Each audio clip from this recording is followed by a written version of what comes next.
Good morning. And we're also joined by the Northeast Nebraska queen of social media and huge Real Housewives fan, Becky Wacker's with us. Say hello. Good morning. Good morning.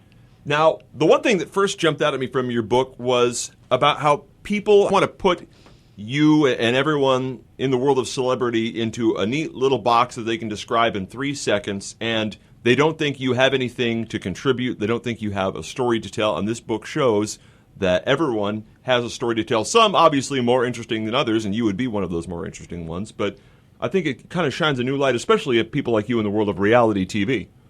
Yes, I do think that people on reality TV get a bit of a bad rap, and every human being on this planet has overcome adversity, and I'm sharing my story, which I hope offers some hope and lessons and prevents some mistakes for those who read it that I've made. Well, there was one statement that really caught my attention where you said people thought you were a snob and that you think you're better than them. And you say, I don't think I'm better than you. I just like my personal tastes more than yours. Right. And I think, don't we all? Well, sure. I mean, everybody likes, their brand of macaroni and cheese more than the other person's brand of macaroni and cheese. Mine is even cheesier. Yeah, so I think that's sort of part of my whole message and theme is let's just celebrate our differences. Let's not judge them and argue over them. Whether you're a housewife, a celebrity, or somebody who's not on in the public eye. It's just everybody's cool, everybody's great, everybody has something to offer, and everyone has been through stuff. And you've gone through more than the usual person has gone through.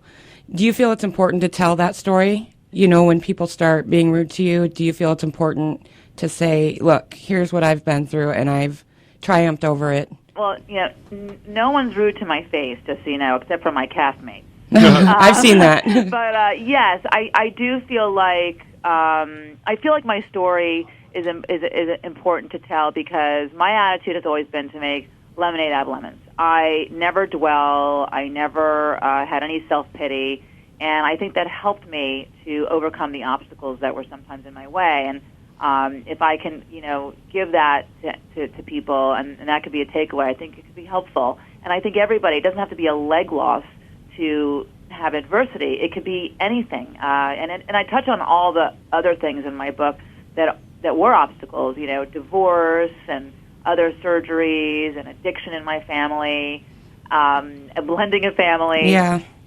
All these things, everyone is touched by one way or another, and I think that the way I handled them sometimes was right, and I hope that it helps others.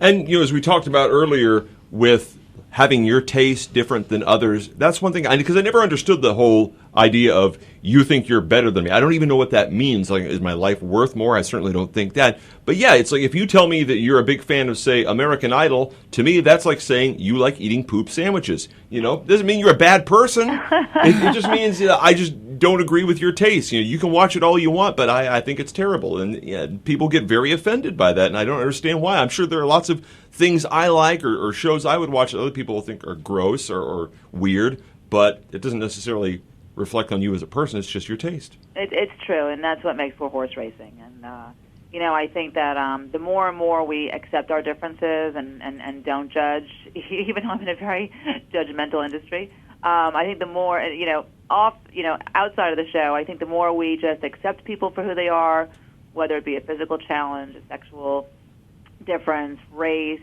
religion, whatever it is, and taste, whatever it is, just live and let live is really my saying. I do a lot with social media, and I know I'm a big Housewives fan. Ooh, so I read all of the Bravo blogs, and I read your blog, and I go through Twitter. How do you deal with the pros and cons, the people that are all for you and the people that are against you? How do you deal with that on a weekly basis? I know you tape it beforehand. Right. How do you get through that? Do you read it? That's a great question. I used to read it, and I just decided not to get, when I did something really kind on television, people would, give me lots of praise. And when I did something that was, dramatic or unkind, then I got lots of insults. And I just decided not to get too vested in the positive or the negative. And I do think that it takes a certain kind of person to to write something negative I agree. to somebody that they don't really know. And I always keep that sort of in mind. And I actually feel sorry for that person because I feel like they must be so, unhappy in their own life that they feel like they have to punch someone, versus on social media. And there's also something somewhat, wimpy about it because, nobody does it to your face.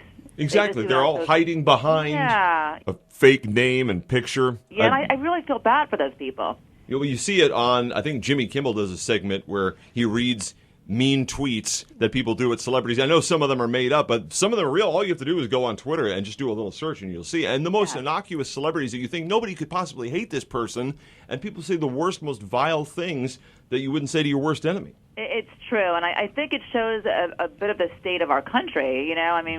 Why are these people so unhappy? I agree. Well, I just think they've never really had this kind of avenue or medium to do that before. Some comedian made a good point that no one back in the 1940s was sending a telegram to Rita Hayworth going, "You hoochie mama." Now it's a lot easier, as you mentioned, to hide behind that fake personality on Twitter or Facebook, things you would never do in person. Yes, right.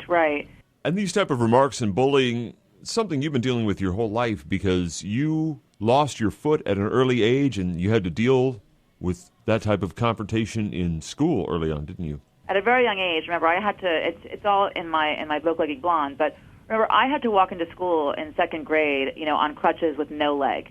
I had to go through high school without a leg, and I learned at a very early age not to really care what people think. I had to survive. So I think that's one of the reasons I was able to do a show that's so controversial and filled with social media love and hate, because I really, at the end of the day, don't care so much what people think. I can't. I think the more that you do that, and it's, I think, easier as we get older when we realize these things that have such a big magnitude when we're younger aren't that big a deal, it makes life a lot easier. Yes, it does. And as I get older, I'm 43, you're more accepting and you just sort of roll with it more. When you're young, you fight it more, but as you get older, you accept it. Now, you also talk in the book, sort of a little behind the scenes of Real Housewives of New York, and I think a lot of people are very skeptical about reality shows. They think that, ironically, it's very little reality and that it's all scripted, but what is something that would surprise most people that they wouldn't know just from watching the show? Well, it's absolutely not scripted. It's not scripted, and everything is real. I think that what would surprise people is that the reason it's so, hyper dramatic, if you will, is because in the presence of cameras, you get a little more amped up. It's sort of like, being in front of a judge. People are watching you, and so everything gets heightened. And also, we were all hired in a somewhat scientific way,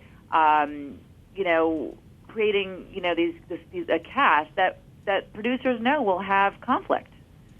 So it's hyper, but if middle-aged women today, there are many of them who are arguing with each other and concerned with who invited who to what party and what luncheon am I going to, and it exists. I think you could have a Real Housewives in any town, even Little Nebraska could have. She's been bucking for a Real Housewives of Norfolk for a long time, so we'll see what happens there. I can't tell you how many people I meet who say to me, "Oh, you've got to come and see my group of friends. We should have our own show." I mean, everyone thinks that they should have their own show because everybody has craziness in their lives.